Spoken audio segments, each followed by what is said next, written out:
Boa tarde a você que está aqui nos assistindo nesse momento, início de noite. Boa tarde a você também que está nos assistindo pelas redes sociais, YouTube, Facebook. Que você está convidado a louvar a Deus nesse momento, exaltando o seu santo nome. Ele é exaltado em todas as nações, em todos os reinos. Ele é o Rei dos Reis. Cante conosco.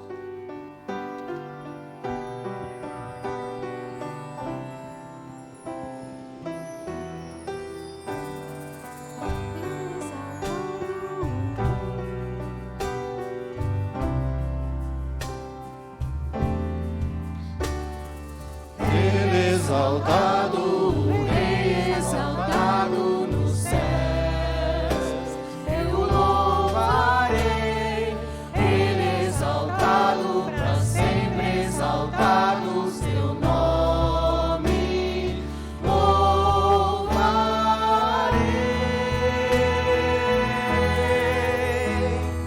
Ele é o Senhor, sua verdade vai sempre reinar. Terra e céus glorificam seu santo nome. Ele é exaltado, o Rei exaltado nos céus.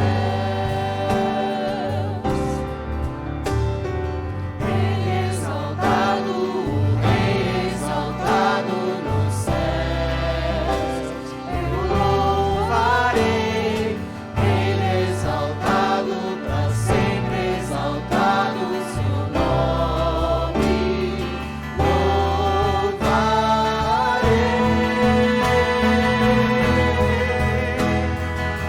Ele é o Senhor, sua verdade vai sempre reinar.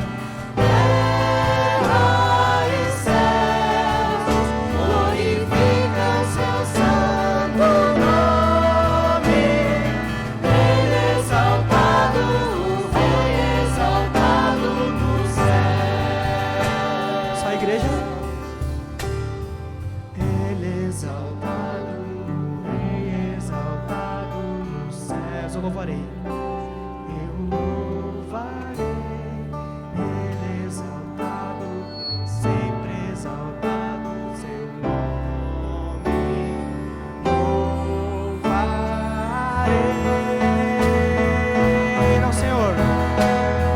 Ele é o Senhor, sua verdade vai sempre reinar. Terra e céus glorificam seu santo nome. Ele é exaltado, o Rei exaltado nos céus. Ele é exaltado, o Rei exaltado nos céus.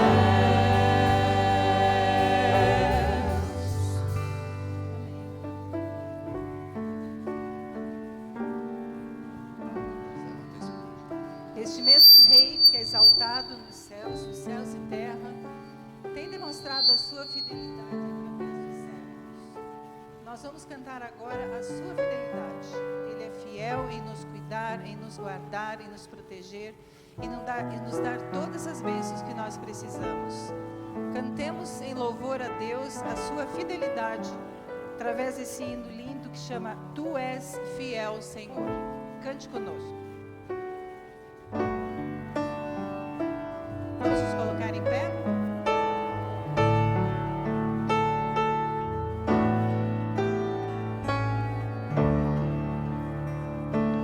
Tu és fiel, Senhor, ó Deus eterno.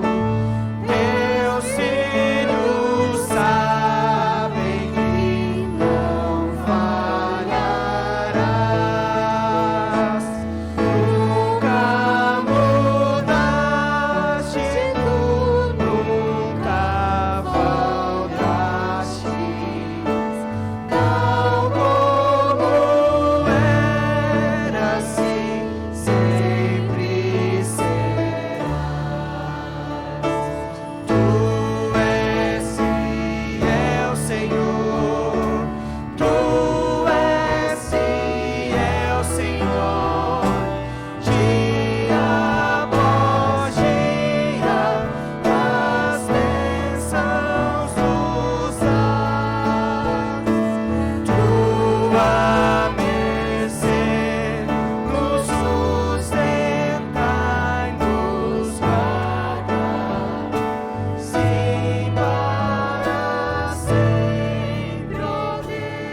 dizemos assim: Tu és fiel. Amém. Tu és fiel, Senhor. Louve. Tu és fiel, Senhor. Dia após dia, tuas bênçãos nos dá. Tua mercê.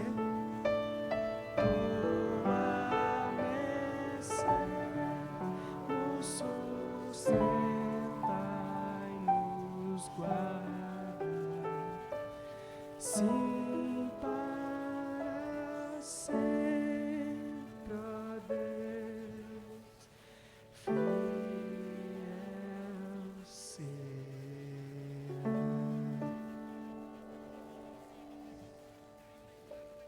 Nesse momento, convido a cada um de vocês que aqui estão a nos prostrarmos diante do Deus Criador para elevarmos uma oração.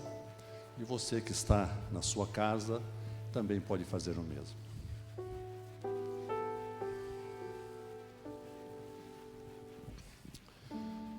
Bom Pai que estás nos céus, estamos felizes porque estamos na Tua casa, prestando os nossos louvores e reconhecendo a Tua fidelidade para cada um de nós. Não fora a Tua fidelidade, certamente nós já teríamos sido consumidos, mas as suas misericórdias que se renovam, nos sustentam e nos trazem todos os benefícios para o nosso bom viver. E aqui estamos para louvar, para reconhecer que Tu tens sido amoroso, um Pai perdoador, um Pai que tem nos trazido luz nesta época tão difícil que estamos vivendo, nessa pandemia. Mas nós temos a Tua presença ao nosso lado. Agradecemos porque já podemos vir à Tua igreja em maior número, erguer louvores a tudo aquilo que Tu tens feito para conosco. Nesse momento de adoração, nesse momento de ensino, de aprendizado, queremos pedir a presença do Teu Santo Espírito para iluminar a nossa mente, abrir o nosso coração, para recebermos a mensagem que vem de Ti, que ela possa ser transformadora, que ela possa operar nas nossas decisões e que possamos tomar as decisões corretas ao Teu lado. Vem estar também com aqueles que não podem estar felizes como nós, aqui juntamente com os nossos irmãos e amigos, esteja com eles onde eles estão. Aqueles que estão num leito de dor, vem, Senhor, tirar as trevas em volta deles e leve a sua luz, a sua esperança, a sua cura. Aqueles também que estão enlutados, tristes, sentindo a falta de seus queridos, preencha essa falta com o Teu amor, com o Teu abraço, com a Tua presença. E que muito em breve possamos estar no reino eterno, onde não haverá mais dor, nem choro e nem morte. Isso é o que nós desejamos, viver eternamente na Tua presença. Continue sendo fiel a cada um dos Teus filhos e que nós também possamos retribuir a Tua fidelidade com o nosso amor, com a nossa devoção e todo o nosso ser para servir a Ti da melhor maneira possível.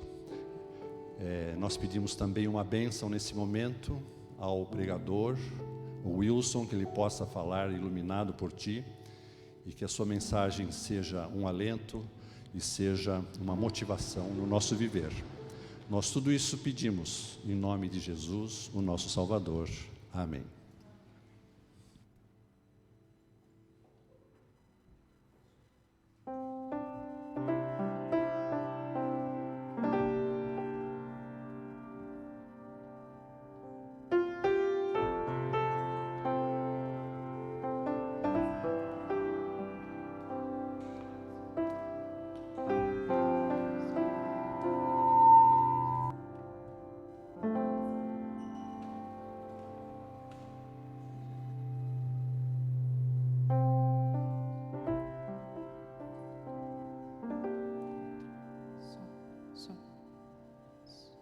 Feliz sábado, agora sim.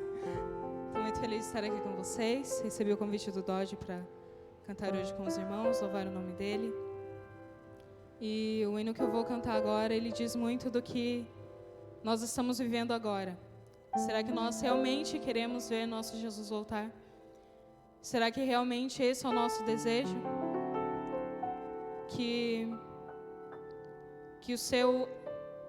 a sua motivação diária seja se preparar para ver Jesus voltar. Que o seu coração possa estar pronto para vê-lo. E que nós possamos estar com os nossos corações contritos a Ele, porque Ele é o único que importa agora. Infelizmente, nós perdemos muitos aos quais nós amávamos, mas nós que estamos aqui testemunhando do amor de Deus, que estamos aqui bem vivos, que a gente possa preparar a nós mesmos e aos nossos queridos, para que possamos todos juntos ver nosso Cristo voltar. Se você conhece o hino, você pode cantar junto comigo.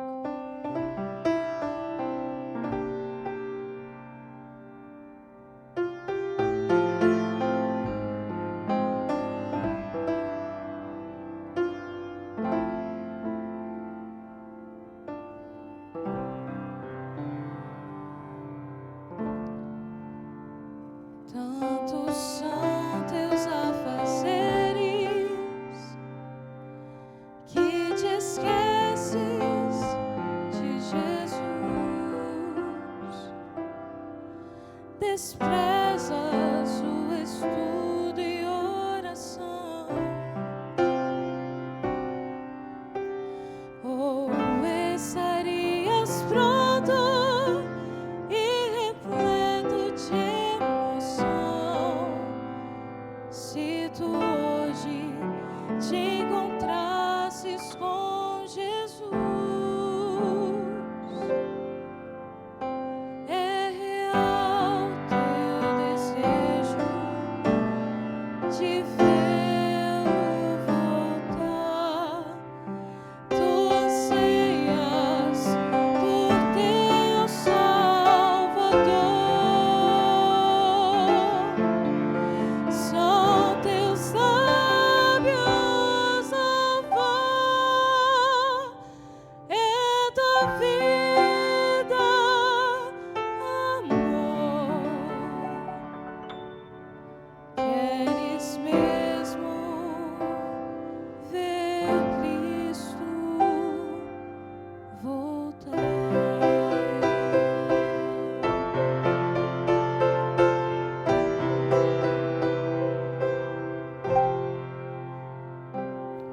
Se Jesus viesse hoje, qual seria o teu sentir? Talvez tu procurasse se esconder devido a algum pecado que não queres submeter. Que horror com os ímpios perecer. É real teu desejo de vê-lo voltar. Tu anseias por teu Salvador. São teus lábios a voz é da vida, amor. Queres mesmo ver Cristo voltar?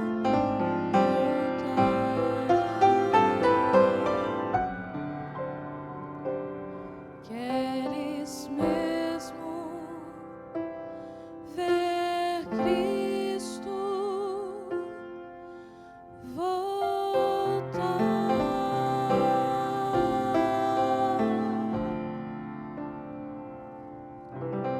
Amém.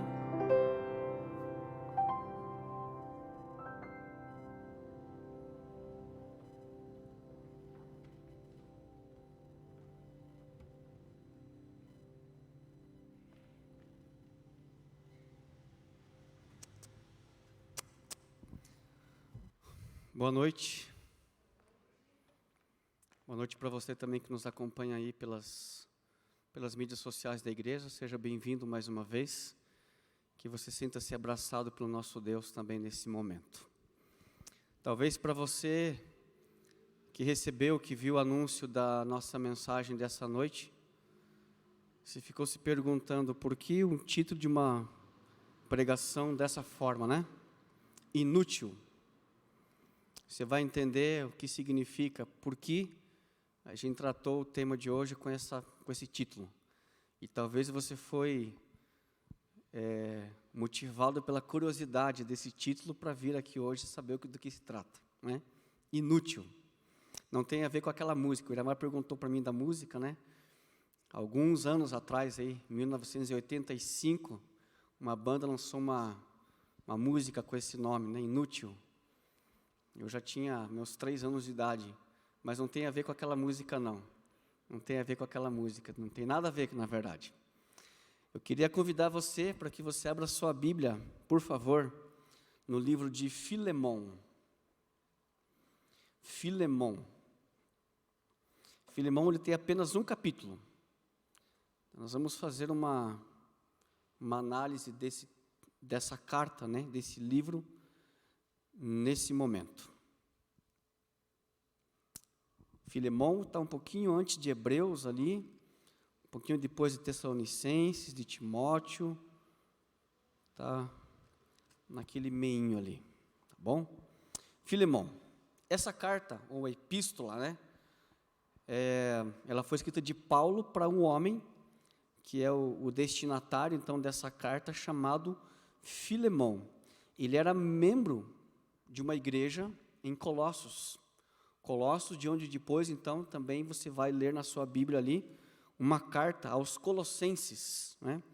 Então, Filemão, ele era um membro dessa igreja da cidade de Colossos. É interessante porque essa carta de Paulo a Filemão, ela trata de um problema social, mas por uma visão espiritual. Você vai entender no decorrer do nosso estudo dessa noite. E também tem algo interessante sobre essa carta, porque é um dos documentos mais importantes que nós temos, históricos, na Bíblia, que mostram para nós como era o trato naquela época com esse problema que havia, esse problema social que havia naquele período. Vamos a algumas considerações a respeito dessa carta. Primeiro, a carta de Filemão, ela faz parte de um grupo de 4 cartas que se encontram na Bíblia, 4 cartas de Paulo, que são chamadas de cartas da prisão, que são cartas que foram escritas por Paulo quando ele esteve na sua primeira prisão em Roma. Então, essas cartas são Efésios, Colossenses, Filipenses e Filemão. Então, Filemão é uma dessas 4 cartas que muitos comentaristas bíblicos se referem a ela como uma das cartas da prisão, uma das cartas da prisão de Paulo. Vamos entender alguns pontos sobre essa carta, alguns dados históricos sobre ela. Vamos entender um pouquinho o contexto dela. Ela foi escrita num período de, provavelmente, anos 60, 62, depois de Cristo, mais ou menos. E ela foi escrita no período do imperador Nero. Nero, ele foi um dos mais cruéis da história, imperadores que perseguiram a igreja naquele período, né? Então, essa carta foi escrita num período em que Nero era aí o imperador. O que ocorre é que Paulo, quando ele aceitou o seu chamado para ser um apóstolo, ele logo entendeu que ele tinha uma missão especial, diferenciada dos outros apóstolos, digamos assim.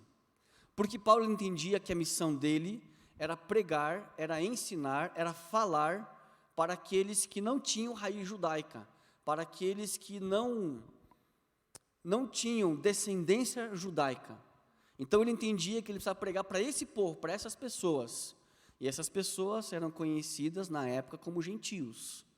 E Paulo pegou para si, abraçou para si essa responsabilidade de pregar e de abraçar, de trazer, de agregar os gentios para dentro da igreja cristã da época. E isso foi uma tremenda dor de cabeça para Paulo. Paulo foi muito perseguido pela própria igreja por conta disso. E Paulo, ele decidiu então que faria dessa forma. Para você entender o problema disso, é que assim, quando Paulo, ele decidiu que pregaria para os gentios, ele tocou numa ferida do povo judeu, dos judeus que eram agora cristãos. Por quê? Porque os judeus, eles, segundo alguns historiadores dizem, eles tinham em si mesmos a ideia de que o cristianismo deveria ser uma seita do judaísmo, como o farisaísmo, como os saduceus, como tantas outras seitas. Então eles entendiam que o cristianismo deveria ser uma seita dentro do judaísmo, e por conta disso, todo aquele que se convertia ao cristianismo, ele deveria seguir, portanto, as regras do judaísmo. Só que quando Paulo torna-se apóstolo e começa a pregar para os gentios, ele começa a deixar de lado algumas coisas que na ótica paulina não faziam mais sentido. E isso trouxe uma tremenda dor de cabeça para Paulo. Só que aí então havia um grupo chamado na Bíblia de judaizantes, e havia então do outro lado Paulo, que brigava para que todos fossem aceitos no meio cristão. E isso foi um rebuliço dentro do cristianismo. Para que você refresque a sua memória e possa entender melhor, talvez depois você possa ler o livro de Atos, capítulo 15. Lá você vai entender exatamente o problema que ocorria naquele período. Por que houve essa briga? E qual era exatamente a questão de Paulo contra esses que defendiam que os gentios não mereciam ou não precisavam fazer parte do cristianismo, a menos que seguissem os ritos, os rituais, as regras que os judeus seguiam. Paulo comprou uma briga muito grande. E a partir do capítulo 21 do livro de Atos, quando Paulo chega em Jerusalém, ele prega, ele começa a testemunhar, na verdade, para os cristãos ali, como Deus havia abençoado o ministério de Paulo fora daquele lugar. E quando muitos gentios haviam se convertido. Só que por conta disso, alguns judeus ficaram enfurecidos com aquilo, porque eles não aceitavam, em hipótese alguma, que gentios tornassem ou fizessem parte do cristianismo. E por conta disso, então, houve uma briga, houve um rebuliço muito grande. E a partir do capítulo 21 de Atos, ele vai se estender até o capítulo 28, e se encerra, na verdade não se encerra, mas você vê ali o desfecho, talvez, final daquilo tudo. A briga que Paulo tomou, ou que ele puxou para si, com essa iniciativa dele de trazer, então, agora, os gentios para dentro do cristianismo. O que tudo isso tem a ver com Filemão? Você vai entender agora, porque Paulo, ele foi perseguido, ele foi apedrejado, ele foi perseguido pelos judeus em Jerusalém, até que soldados romanos tiveram que intervir para proteger a integridade física de Paulo. E ele foi preso, foi levado para uma fortaleza, para que lá ninguém tivesse condições de chegar e tocar em Paulo para matá-lo, porque a intenção era matar Paulo. E aí então houve uma situação toda ali, que você vai entender, capítulo 21, 22 de Atos, até que em algum momento Paulo, ele diz o seguinte: olha, eu sou um cidadão romano, eu apelo para César. E quando Paulo apela para César, aí então agora acontece o quê? Ele é enviado para Roma, para que lá ele possa então ser questionado, julgado, e o que mais Roma achar que deveria ser feito com ele. É nesse instante então que Paulo, ele é transferido, transportado para Roma, e lá Paulo agora vai ficar preso. E é lá que Paulo escreve a carta de Filemão. Agora, do outro lado, a mais ou menos 2.000 quilômetros dali, numa outra cidade, chamada Colossos, na Ásia Menor, ali vivia um homem, um cristão recém-convertido, chamado Filemão. Esse homem tinha muitas posses, tinha muitos empregados, e um desses empregados dele resolve se rebelar contra o seu senhor. E esse agora servo de Filemão rouba algumas coisas do seu senhor e foge de Colossos. E aonde é que esse rapaz vai parar? Em Roma. Ele entende que Roma seria o melhor lugar para que ele se escondesse do seu senhor, que chamava-se Filemão. Só que, chegando em Roma, ele foi preso. E dentro da cadeia, quem é que ele encontra? O pastor da igreja de Colossos, chamado Paulo. É lá que eles se encontram.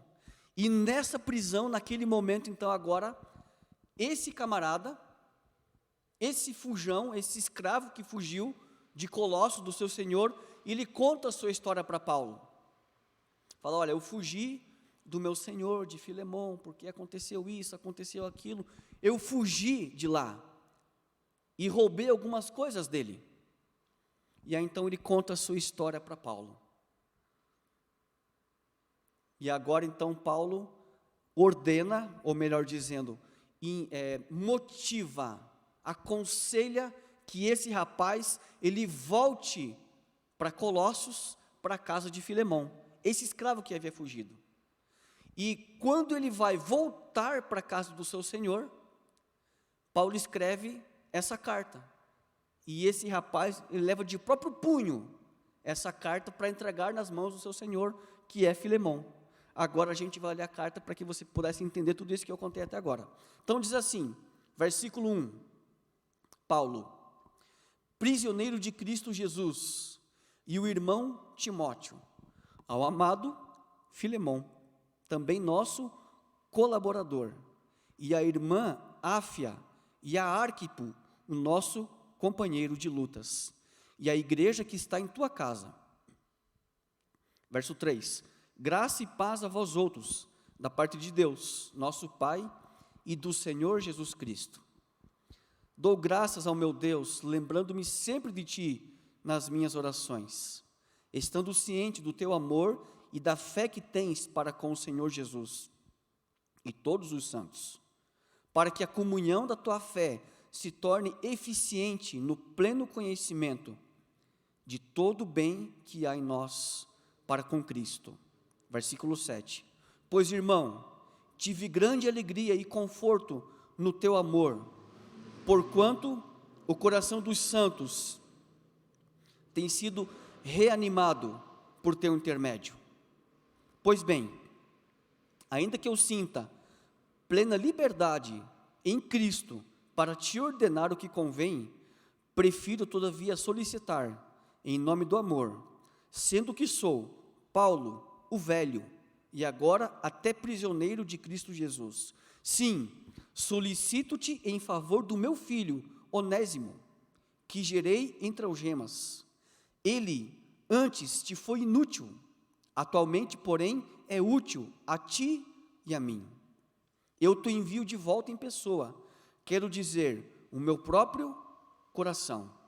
Eu queria conservá-lo comigo, mesmo para, em teu lugar, me servir nas algemas que carrego por causa do Evangelho. Versículo 14.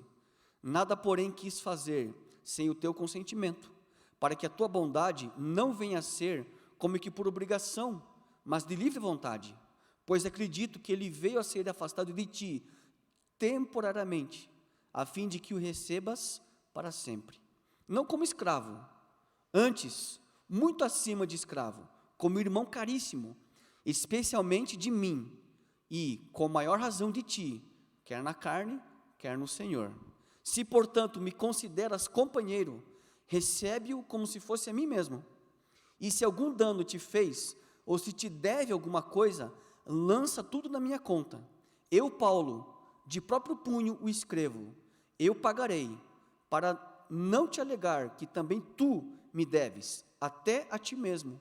Sim, irmão, que eu receba de ti no Senhor esse benefício, reanima-me o coração em Cristo. Verso 21, certo como estou da tua obediência, e eu te escrevo, sabendo que farás mais do que estou pedindo.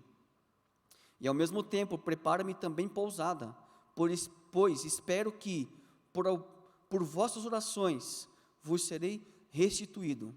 Saúdam-te, Epáfras, prisioneiro comigo em Cristo Jesus, Marcos, Aristarco, Demas e Lucas, meus cooperadores. A graça do Senhor Jesus Cristo seja com o vosso espírito. Essa é a carta que Paulo escreve de próprio punho, para que esse rapaz, chamado Onésimo, que está aqui no versículo 10 e 11, em que ele deveria levar de volta para o seu Senhor. Alguns pontos interessantes sobre essa carta, ou melhor, sobre a escravidão. Automaticamente, quando a gente fala em escravidão, a nossa memória, ela nos remete a um passado, ou que algum familiar, algum amigo, algum conhecido viveu, ou que nós ouvimos em aulas de história na escola, ou em livros que nós lemos. Então, automaticamente nós entendemos que a escravidão, nós imaginamos, quando você fala assim, escravo, automaticamente a sua memória remete a você a imagem de uma pessoa amarrada num cubículo escuro, fechado, algemado, sangrando, raquítico, com fome e passando extrema necessidade. Essa é a imagem que vem à nossa memória quando você fala em escravidão. Só que essa é a escravidão ocidental. A escravidão desse período era diferente. Por quê? Por alguns pontos. Primeiro deles, um escravo nesse período, ele poderia ser escravo por alguns motivos. O primeiro deles, e o mais comum, era que se você fosse filho de escravos, então automaticamente você já nasceria um escravo. Segundo ponto, era se você tivesse uma dívida que não tivesse como pagar essa dívida. Então você devia um valor para alguém e você não tinha como pagar esse valor. Você trabalhava para essa pessoa para pagar essa dívida. Uma terceira razão, parecida com essa, é que você não tinha condição de se manter. Você não tinha um trabalho, não tinha família, não tinha ninguém. Então você trabalhava para sobreviver. Os empregados de hoje, que trabalham na casa das pessoas, diaristas, naquela época eram conhecidos como escravos. Mas eles dormiam na casa do seu senhor, eles comiam na mesa do seu senhor, eles eram respeitados, eles tinham leis que regulamentavam para que ninguém os maltratasse. Abrindo um parênteses, isso fora de Roma. Dentro de Roma a história era outra, né? Colossos era fora, era na Ásia Menor. Então, nesse período, Onésimo, ele vivia na casa de um senhor chamado Filemão. Ele morava na casa do seu senhor, ele comia na mesa do seu senhor, e é nesse ambiente que ele vivia. Quando ele sai de Colossos e chega até Roma, agora a lei de escravos vale para ele, e ele é um escravo fugitivo. Ele foi preso por algum motivo, e agora ele seria então restituído, seria devolvido para o seu senhor. É nesse contexto todo que a gente enxerga, que a gente entende por que Paulo manda essa carta. Eu vou mostrar para você nesse momento pelo menos 4 razões da importância dessa carta de Paulo a Filemão. Primeiro deles, essa carta, ela revela o amor de Deus para com o pecador. O primeiro motivo é esse, para estudarmos essa carta. Segundo motivo, ela mostra o padrão de relacionamento que existia na igreja cristã naquele período. Segundo motivo foi esse. Terceiro motivo, ele descreve os efeitos da conversão genuína na vida de uma pessoa, essa carta. E o quarto motivo, ela ensina o que é perdoar na prática. O que é perdoar na prática? Tem uma frase que eu li algum tempo atrás que diz assim: todo mundo fala que o perdão é algo maravilhoso, até que você precise perdoar alguém. Aí a coisa fica um pouco mais difícil. Ou que você precise pedir perdão para alguém. Essa carta ensina o que é perdoar na prática. Paulo se identifica nessa carta de algumas maneiras. A primeira delas, ele se identifica como prisioneiro, está no versículo 1. Paulo, prisioneiro de Cristo Jesus. Ele está se identificando com aquele preso. Só que agora nós temos nessa cela, nessa prisão, 2 presos. Nós temos Paulo preso e nós temos Onésimo também preso. Só que os motivos pelos quais eles estão presos são muito diferentes, são opostos na verdade. Enquanto um está preso porque cometeu um delito, o outro está preso porque estava pregando o evangelho. Olha que situação. E Paulo se identifica, ele fala, eu sou prisioneiro. A segunda forma que Paulo se identifica nessa carta, ele fala que ele já está velho. Está no versículo 9. Paulo o velho, ele fala. Um outro motivo que ele se identifica como pai, porque no versículo 10 ele fala que ele gerou um filho na prisão, que é Onésimo. Ele se identifica também como companheiro, está no versículo 17, como pagador de dívidas. Ele fala, se ele te deve alguma coisa, põe na minha conta que eu vou pagar para você depois. Também ele se identifica como um irmão, está no versículo 20. Ele fala assim, irmão, receba de ti, que eu receba de ti no Senhor. E uma outra forma que Paulo se identifica também nessa carta é como alguém carente, porque ele fala no versículo 20, reanima-me o coração. Você pode perceber nessas palavras um apóstolo já carente de pessoas que estejam ali o abraçando, cuidando e o ajudando. Paulo, ele identifica então Filemão. Ele fala, o amado Filemão. Ele dá graças a Deus, ele fala no versículo 4. Dou graças a Deus, lembrando-me de ti, sempre nas minhas orações. E ele elogia, ele fala do amor que Filemão tem. Está no versículo 5. Ele tem amor. Ele fala da fé, também no versículo 5. Ele fala da comunhão. Ele fala da eficiência e da motivação. Paulo está fazendo aqui, sabe o quê? Está elogiando a vida espiritual, a vida social desse homem chamado Filemão. E aí depois então ele coloca o meu filho Onésimo. Sabe o que é interessante? Porque Onésimo, esse era um nome, Onésimo. Onésimo era um nome para escravos. Então vamos fazer uma seguinte situação. Imagina que você é um senhor daquele período, daquela época, e você comprou, ou você ganhou um escravo. E esse escravo, ele já veio sem nome para você. Você não sabe qual é o nome desse escravo. E nem o próprio escravo sabe o seu nome. Nesse momento, sabe qual seria o nome desse escravo? Onésimo. Era o nome popular entre os escravos naquele período. Então, Onésimo era o nome popular para escravos naquele momento. Então, se um escravo não tinha nome, ele seria chamado de Onésimo. Só que, se ele tivesse um nome e você não gostasse do nome dele, você diz assim, não, você vai se chamar Onésimo agora. E sabe o que significa o nome Onésimo? Útil. Significa útil.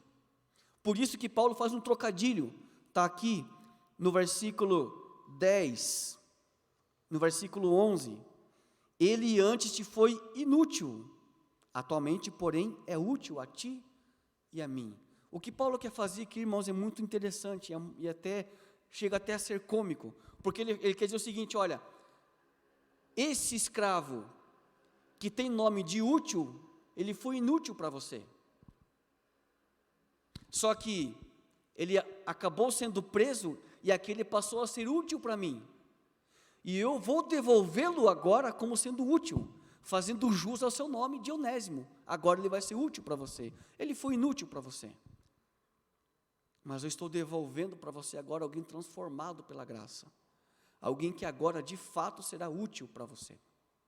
Como foi útil para mim também. É isso que Paulo está dizendo aqui, nesse contexto, para esse senhor chamado Filemão. E aqui eu queria fazer uma análise com você nesse momento. Onésimo igual a útil. Só que esse escravo, ele roubou o seu senhor. E ele fugiu da casa do seu senhor. Foi para longe. Se distanciou. Foi, como diz a parábola do filho pródigo, para o país distante. Quase 2.000 quilômetros distante da casa do seu Senhor. Foi inútil. Já não era mais útil.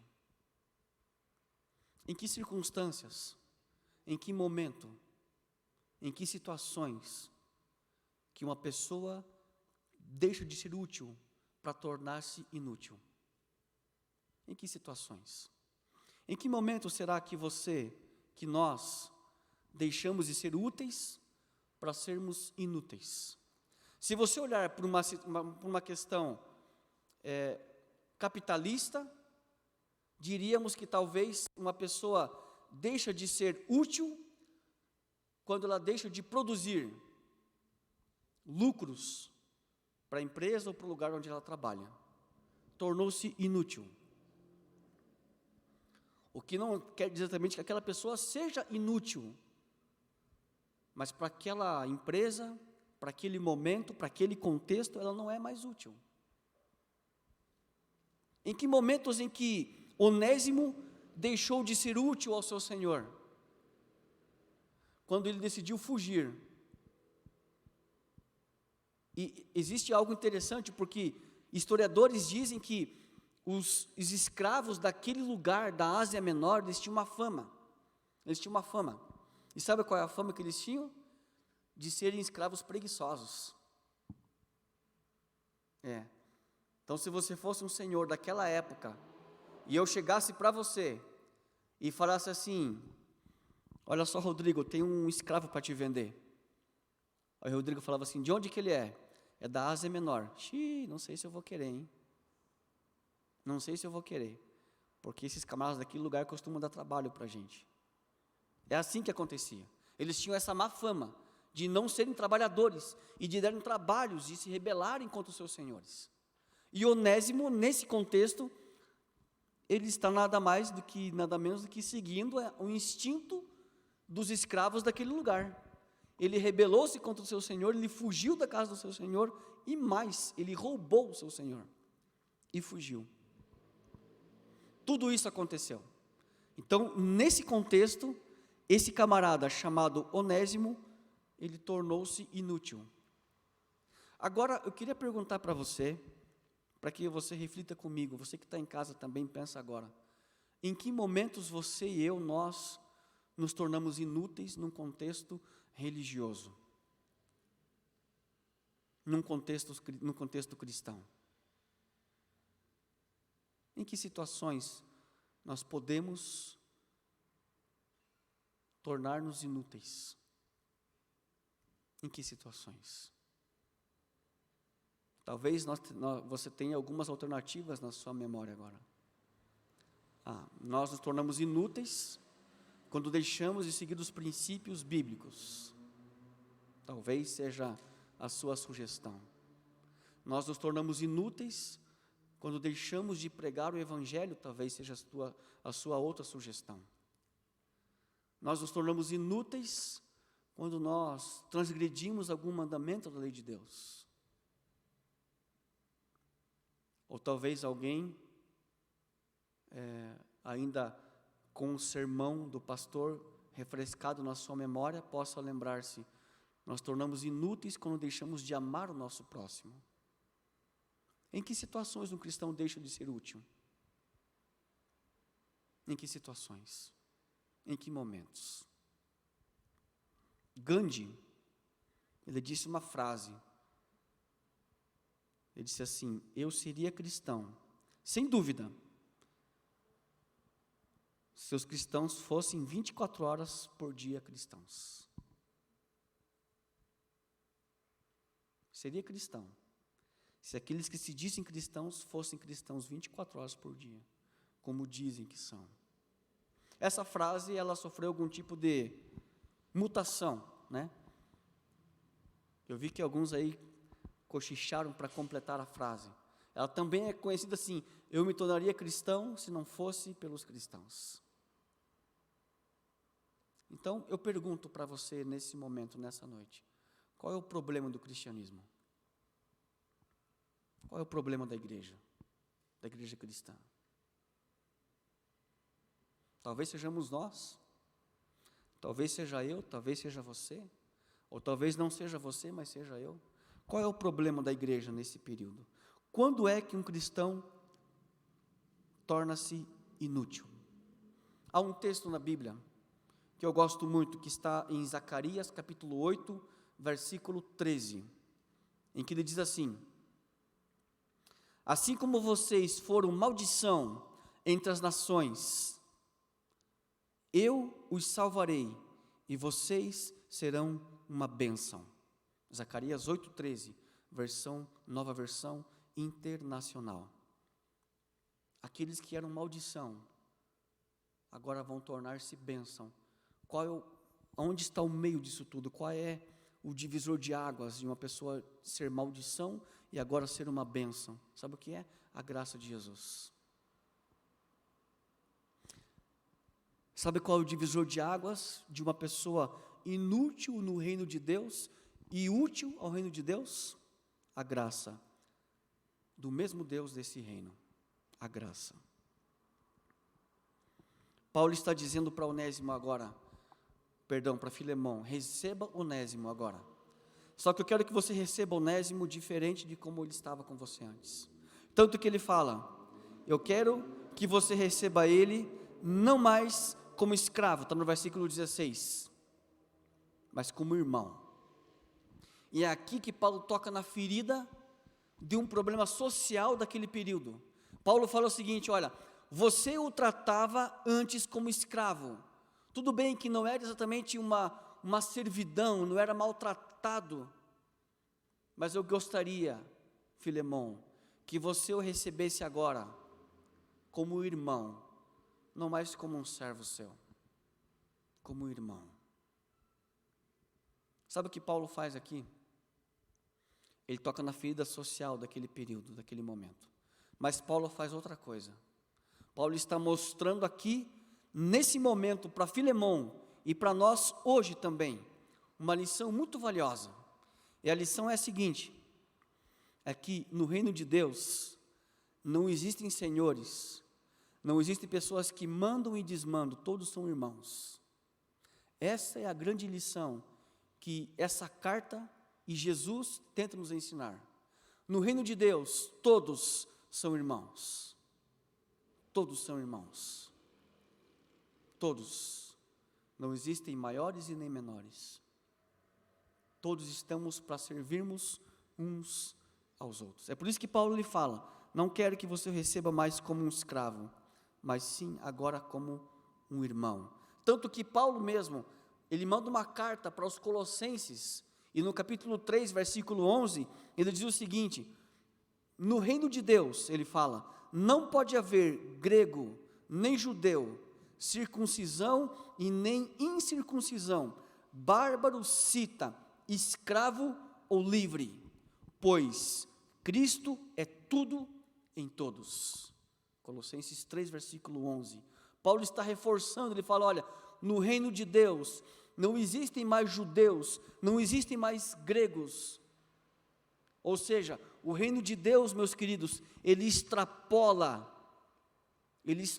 os limites da etnia, ele extrapola os limites das classes sociais, e também os limites da servidão.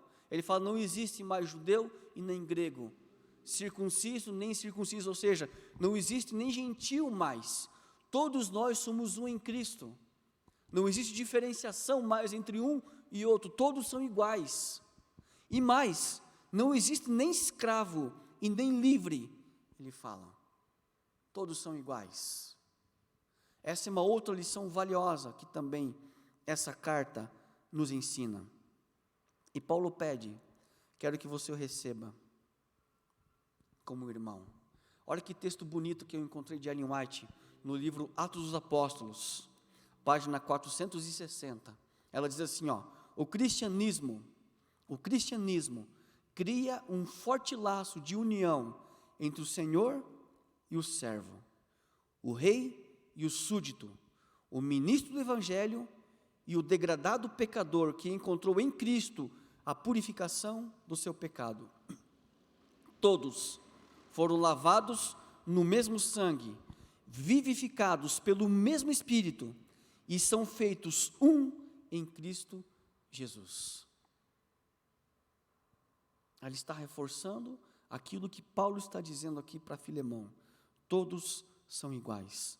Todos foram alcançados pela graça do mesmo Deus, do mesmo Salvador.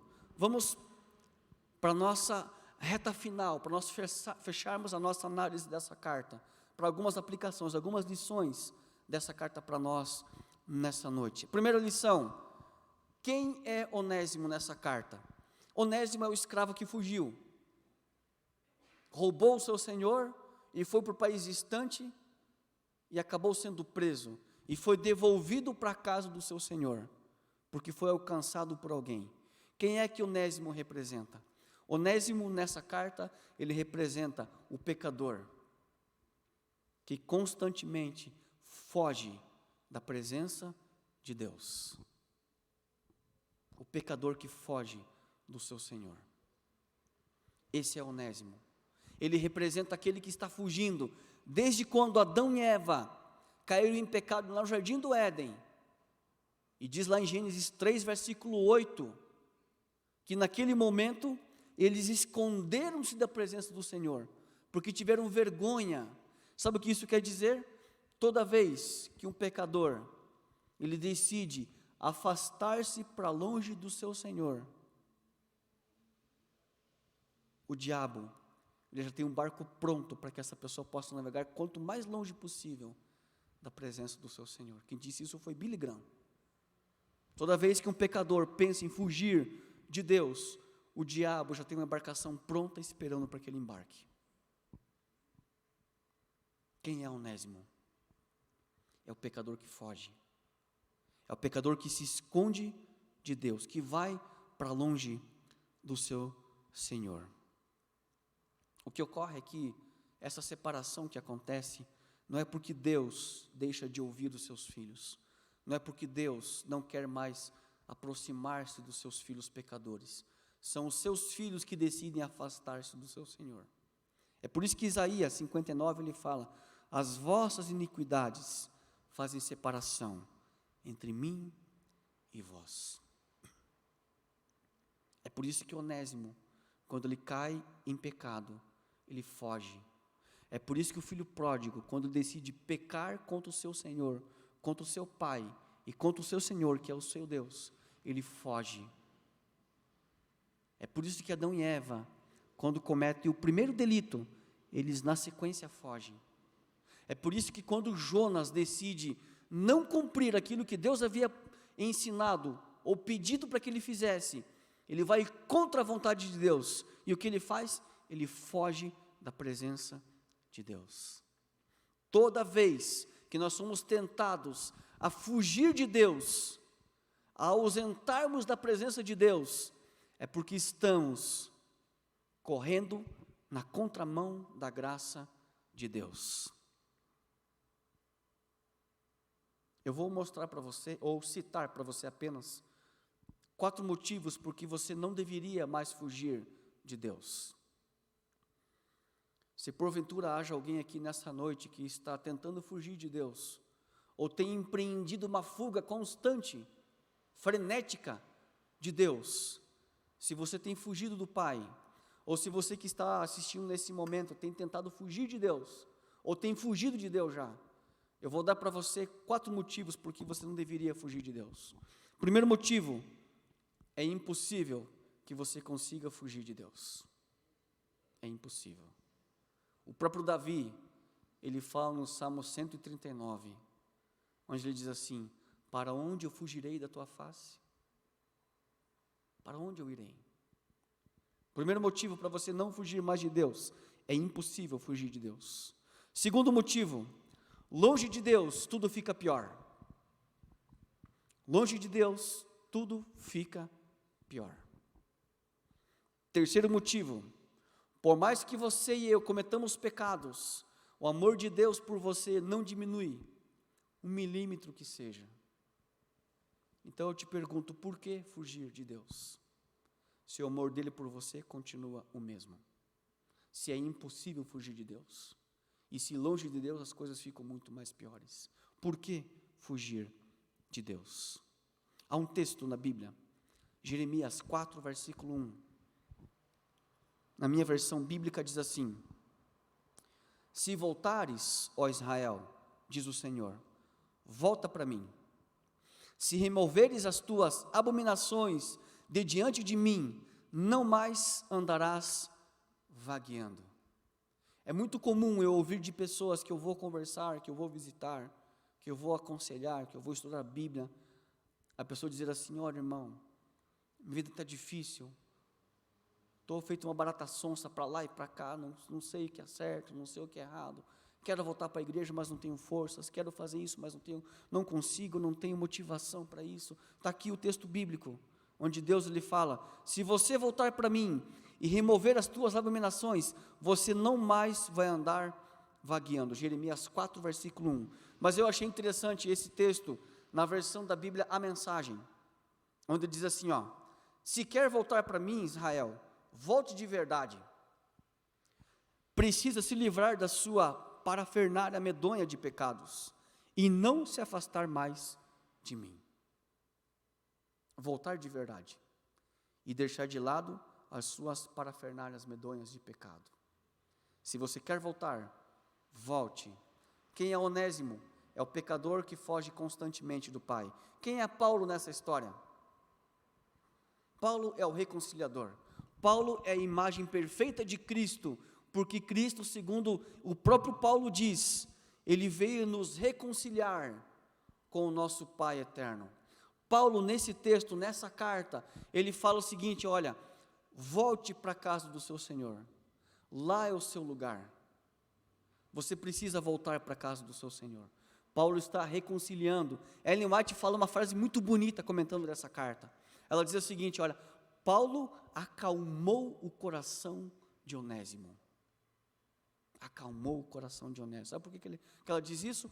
Porque se um escravo fugisse e ele fosse pego, ele tinha a sentença decretada de morte.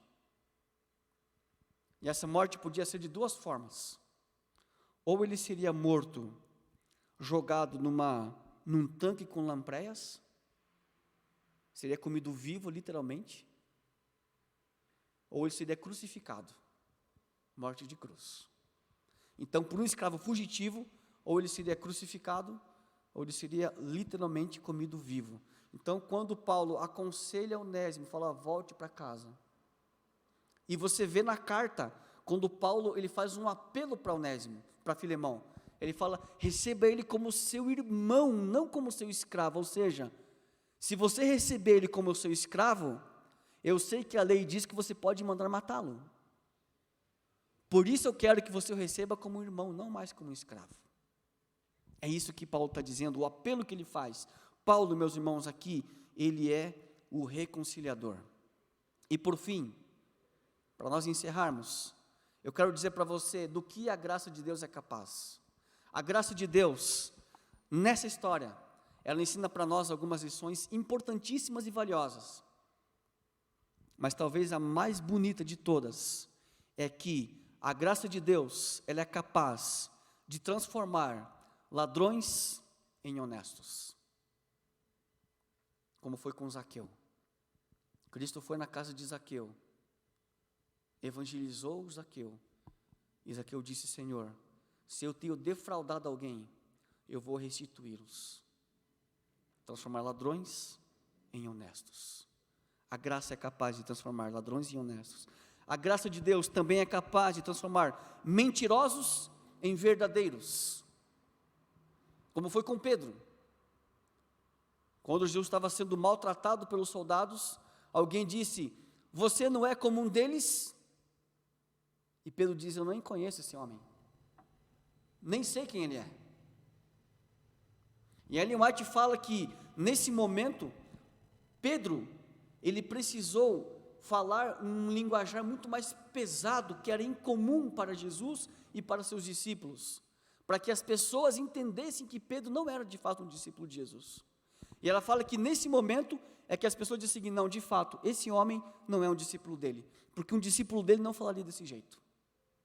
A graça de Deus é capaz de transformar mentirosos como Pedro em pessoas verdadeiras, que depois pregam o Evangelho e morrem por causa desse Senhor e desse Evangelho. A graça de Deus também é capaz de transformar violentos em amorosos, como foi com João, o filho do trovão. O discípulo do amor, um dia foi alguém violento. Você é alguém violento? Você é alguém que se estressa fácil? Que fala palavras duras às vezes? Talvez eu esteja falando para alguém que tem uma dificuldade com a violência física. Não o agredido, mas o agressor. A graça de Deus é capaz de transformar você, alguém violento, em uma pessoa amorosa. Só a graça pode fazer isso. Somente a graça. A graça também é capaz de transformar perseguidores em perseguidos, como foi com Paulo. Paulo era um perseguidor, agora tornou-se um perseguido. A graça de Deus também é capaz de transformar desapontados em confiantes, como foi com os discípulos no caminho para Emaús. Eles diziam: olha, nós esperávamos que ele fosse quem restauraria Israel. Estavam desapontados, estavam tristes, cabisbaixo, arrastando os pés, olhando para baixo, para o chão. Jesus os encontra, aquece o coração deles. Eles agora vão confiantes para casa. A graça é capaz de transformar uma pessoa desapontada, sem esperança, em uma pessoa confiante na presença e na graça de Deus. A graça de Deus também é capaz de transformar pessoas incapazes em pessoas capazes, como foi com Moisés. Ele fala: Senhor, eu não consigo, eu não tenho essa capacidade. E Deus lhe fala para Moisés o seguinte: Moisés, somente esteja lá, e o resto eu vou fazer. Você se sente incapaz para alguma coisa que Deus tem chamado você para fazer? Você sente-se incapaz? A graça de Deus é capaz de transformar incapazes em capazes. Também é capaz de transformar fracos em fortes, como foi com Davi, um menininho lutando contra um gigante chamado Golias. A graça de Deus também é capaz de transformar medrosos em corajosos, como foi com Josué, quando Deus fala: seja corajoso, como o Senhor, confia em mim. A graça de Deus é capaz de transformar pessoas medrosas em corajosas. Mas por fim, nessa carta, a graça de Deus é capaz de transformar pessoas inúteis em pessoas úteis. Inúteis em úteis. Talvez nessa noite, nesse momento, você, fazendo uma autoanálise, você possa estar se perguntando: por que eu estou na igreja ainda? Os meus atos, as minhas atitudes têm demonstrado que eu sou um cristão inútil. Tenho feito coisas erradas. Tenho viajado para o país distante, feito coisas erradas e depois voltado. Cristão inútil. Ou talvez você se cobre muito por aquilo que você gostaria de ser, em que você não é. A graça de Deus é capaz de transformar pessoas inúteis em pessoas úteis. Você quer um exemplo daquilo que a graça de Deus é capaz de fazer? Volte algumas páginas para trás na sua Bíblia, no livro de Colossenses, capítulo 4, versículo 7. Paulo diz assim, uma carta enviada aos Colossenses: o mesmo lugar que Onésimo morava, o mesmo lugar que Filemão morava. Ele fala o seguinte: olha, quanto à minha situação, Tíquico, irmão amado e fiel ministro, e conservo no Senhor, de tudo vos informará. Eu vou-lo envio com o expresso propósito de vos dar conhecimento da nossa situação e de alentar o vosso coração. Em sua companhia vos envio Onésimo, fiel e amado irmão, que é de onde? Do vosso meio. Que é do vosso meio. Onésimo, aquele que foi inútil, aquele que saiu da casa do seu senhor como alguém inútil, um escravo, fugitivo, ladrão. Ele vai, fica preso atrás das grades, e agora ele volta como o quê? Como ministro do evangelho, como um obreiro, como um evangelista, como um colaborador do evangelho da graça que um dia o alcançou. Esse é o poder da graça. Esse é o poder da graça. Essa carta de Paulo a Filemon, ela é bonita porque ela começa com a palavra graça. Se você atentar para a carta de Paulo a Filemon, no versículo 3 ele fala a palavra graça, e no versículo 25 ele fala de novo a palavra graça. A carta de Paulo a Filemon, ela começa com graça e termina com graça.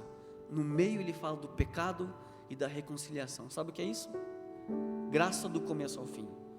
É isso que resume a carta de Paulo a Filemon. E sabe por que isso? Porque o mesmo Paulo, ele fala em Romanos capítulo 5, onde abundou o pecado, o que aconteceu?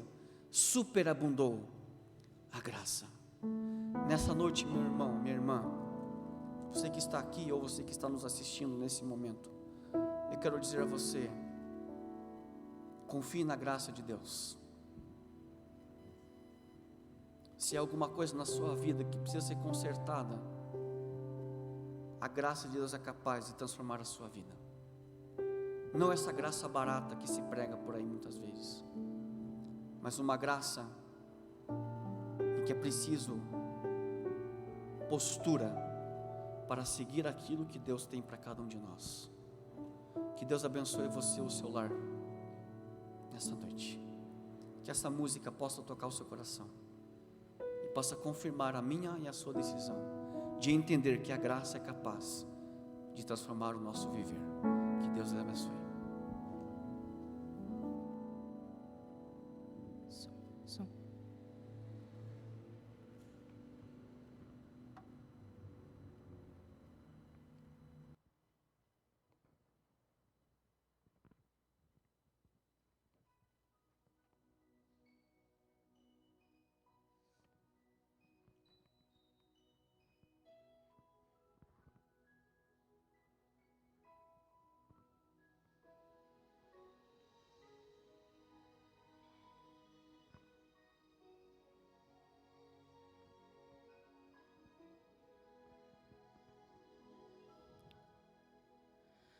Eu me colocarei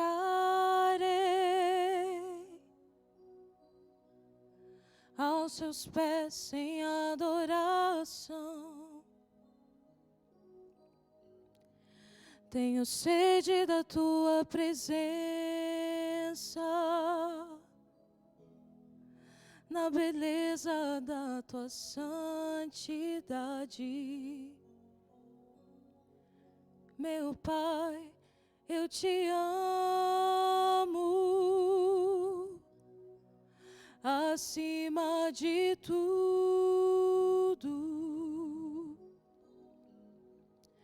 O que meu coração deseja é conhecê-lo mais.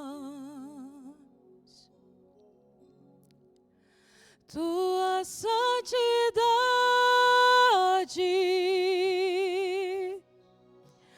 tua majestade,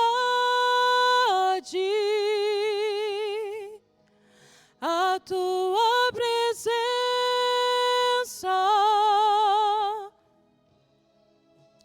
incomparável é. Eu sou teu filho amado, me rendo totalmente a ti, mesmo com minhas imperfeições. Sabes que o meu desejo é ser fiel a ti.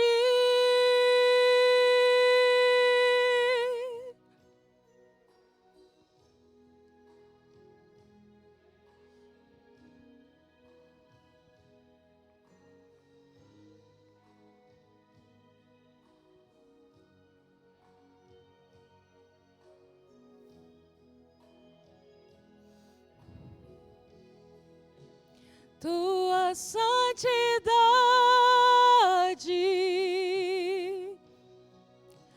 tua majestade,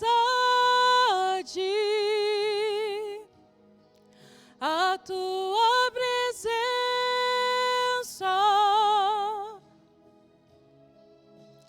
incomparável é. Eu sou teu filho amado, me rendo totalmente a ti, mesmo com minhas imperfeições. Sabes que o meu desejo é ser fiel a ti. Tua majestade, a tua presença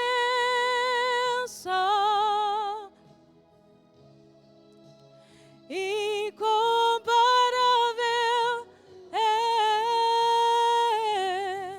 Eu sou teu filho amado, me rendo totalmente a ti, mesmo com minhas imperfeições. Sabes que o meu desejo é ser fiel a ti.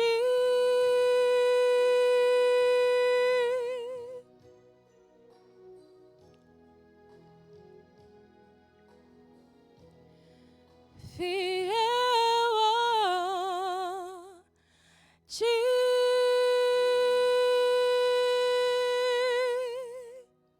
Amém.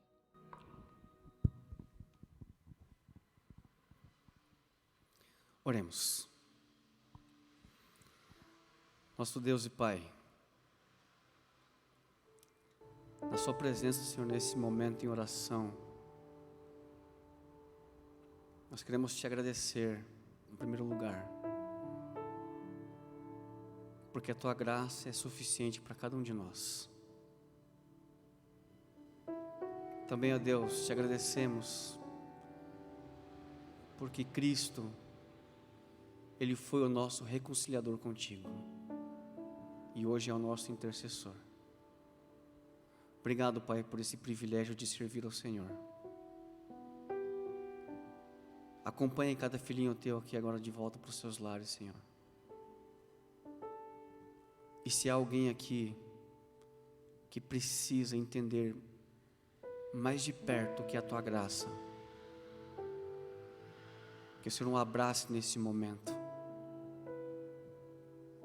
Ajude esse teu filhinho, essa tua filhinha, Pai, a entender que o teu amor por ele e por ela é infinito.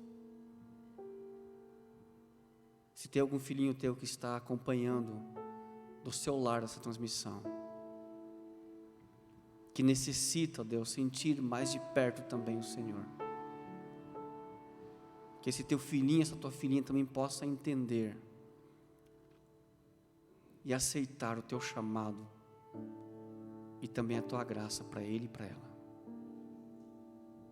Fica conosco, ó Deus, por favor. Nos acompanhe nessa nova semana que é incerta para nós ainda, mas confiamos, porque o Senhor já está lá nos esperando. Fica conosco, Pai, hoje e sempre. Nós te pedimos e te louvamos por tudo isso, em Cristo Jesus. Amém, Senhor. Amém.